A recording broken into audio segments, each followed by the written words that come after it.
On December 28, 2017, a fatal swatting incident occurred in Wichita, Kansas. Now, this was during an online dispute between a man called Casey Viner and another man named Shane Gaskell. This was all behind a video game, y'all, called Call of Duty World War II. Now, Viner threatened to have Gaskell swatted. Gaskell responded by giving him a false address for his residence, one that was occupied by an uninvolved person, Andrew Finch. Viner then asked Tyler Barris to make the required fraudulent call to initiate the swatting. Wichita police responded to the address, and as Finch was exiting his house, police officer Justin Rapp fatally shot him.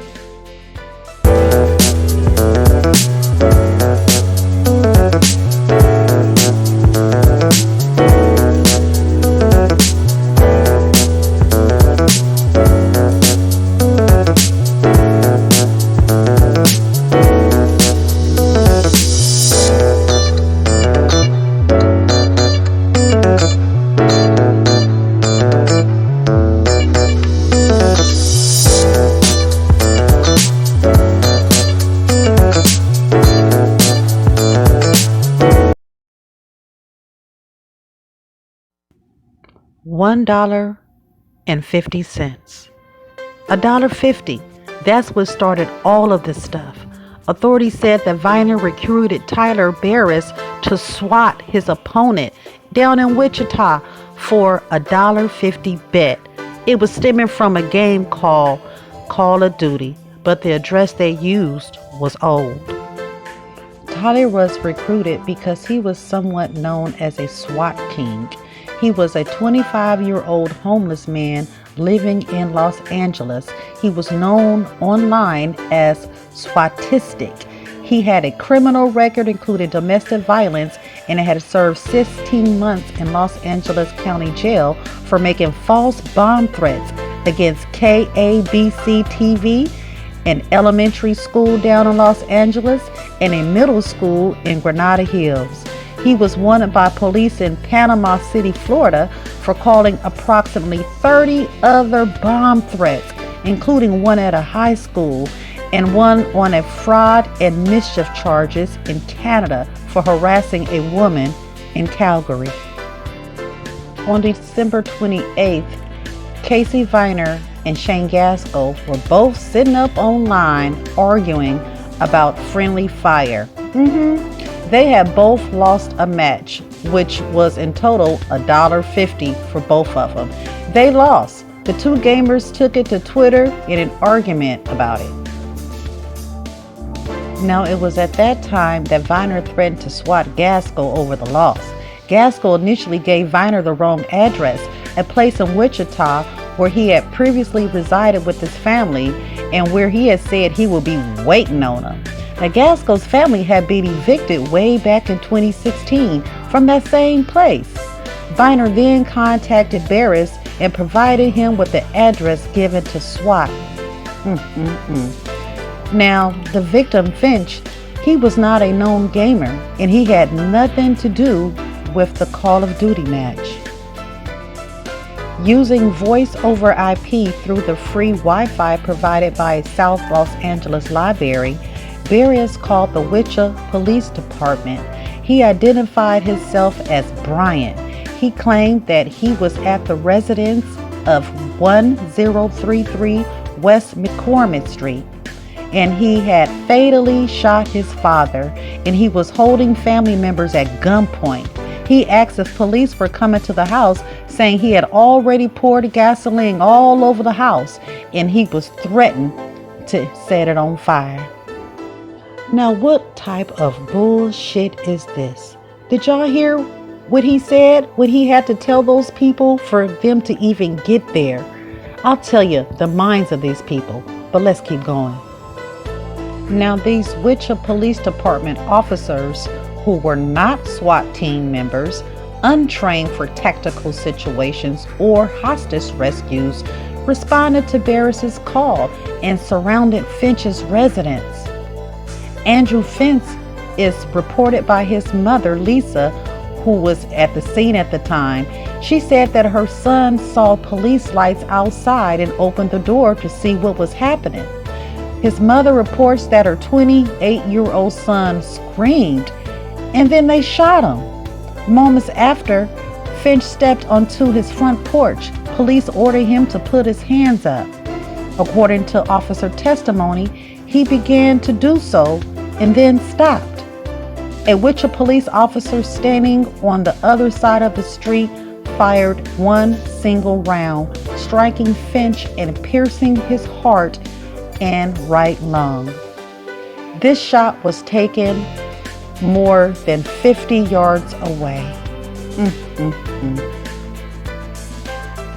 Finch was transported to St. Francis Hospital, where he was pronounced dead 17 minutes after he was shot. After witnessing her son's death, I say murder, Finch's mother reports that she and other family members were ordered to exit the residence. The family, they were handcuffed and taken to the police station for questioning. Now, initial reports from the Deputy Wichita Police Chief Troy Livingston, he stated that a male came to the front door. As he came to the front door, one of the officers discharged his weapon. Now, he did not initially state if Finch was armed or what caused the officer to fire his weapon. Now, in a later statement on December 30th, it's always something later. They didn't come up with a revelation. They always do. But this is what they said on December 30th.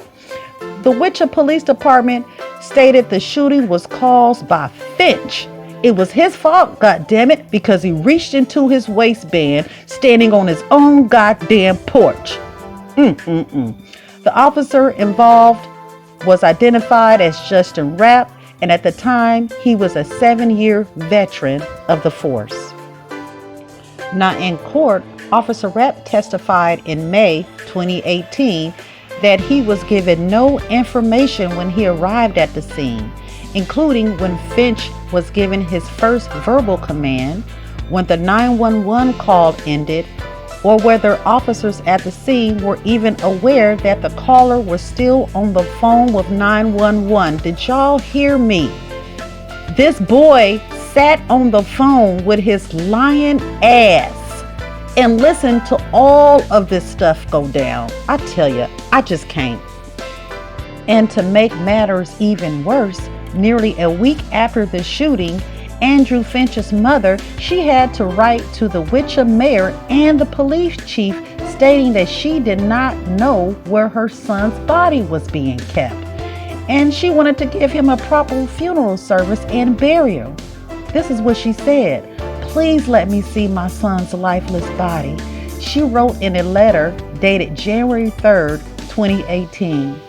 In the same letter, Mrs. Finch asked why the police officer who killed her son at the time had not even been identified, why the family was handcuffed, and when the police will return their belongings, including 2 cell phones and a computer seized from the house. The family attorney, Andrew M. Stroth, he also called for the city police department and officer involved in the shooting to be held liable for the unjustified shooting of Andrew Finch. Barris was arrested on December 29, 2017 in Los Angeles on a fugitive warrant stemming from a 2015 charge of making false bomb threats to KABC TV and was charged with false alarm, a felony. And on January 12, 2018, Barris was extradited to Kansas, where he was charged with involuntary manslaughter and held in a Sedgwick County jail. Now, Barris, Viner, and Gaskell were all indicted in the United States District Court for the District of Kansas on May 23rd on charges related to the swatting. Barris was charged with false information and hoaxes, cyber stalking resulting in death, making threats of death or damage to property by fire, and interstate threats, conspiracy to make false reports, and wire fraud. Viner was charged with wire fraud, conspiracy to make false or fake hoax, also reports, obstruction of justice, and conspiracy to obstruct justice. Now Gaskell, he was charged with obstruction of justice, wire fraud, and conspiracy to obstruct justice. Gaskell was re-indicted in July on additional charges after it was discovered that he had goaded Barris to try again after the fatal shooting. On October 26, 2018, 46 additional charges against Barris were added, which included financial fraud and fake threats of bombs and shootings made to the police and the schools. On November 13th, he pleaded guilty to 51 federal charges, for which U.S. Attorney Stephen McAllister recommended a sentence of 20 years incarceration. Under the terms of the plea agreement, Barris has also been required to formally apologize to the Finch's family and pay $10,000 in fine and restitution, and has agreed to 5 years of supervised release. Barris is not expected to be released until January 14, 2035. Now in April 2019, Viner pleaded guilty to conspiracy and obstruction of justice, and he was sentenced in September to a 15-month prison sentence in addition to 2 years probation, during which time he would be banned from playing video games. Viner was released from custody at USP Big Sandy on November 14, 2020. In September 2019, it was reported that Gaskell, he struck a deal for deferred prosecution that would allow the charges against him to be dropped. Under terms of Gaskell's pretrial diversion agreement, the government agreed not to pursue prosecution for at least 18 months. Gaskell agreed to waive any speedy trial defenses and to pay a $1,000 fine and restitution costs and penalties. As of July 2022, Officer Rapp faces civil trial. The U.S. Court of Appeals for the 10th Circuit agreed with a lower federal court in Kansas. A family could pursue a lawsuit against a Wichita police officer, but not the city of Wichita, for a fatal shooting of an unarmed man who was targeted in a hoax emergency call to law enforcement.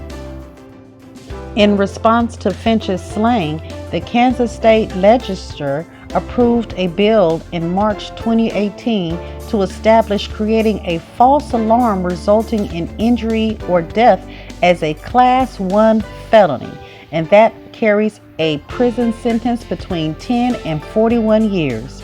This bill was signed into law by Governor Jeff Collier on April 12th. $1.50.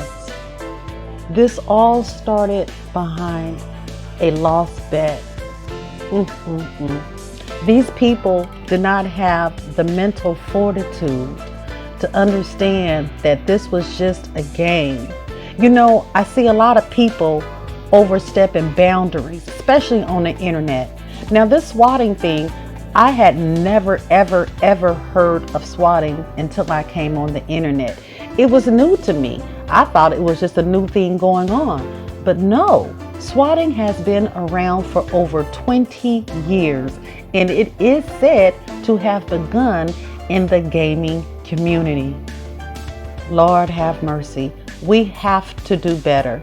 When you feel yourself losing control, shut down the app. Look what happened. Look what happened. And this man, he knew he didn't live at that address. He had been moved from there years ago. But yet, this is the address that he chose to give someone to have their house swatted. And it ended in a murder. This is Miss Indy. Thank you so much for joining me. and I'll see you all next time. Please don't forget to like, share, and subscribe. Thanks.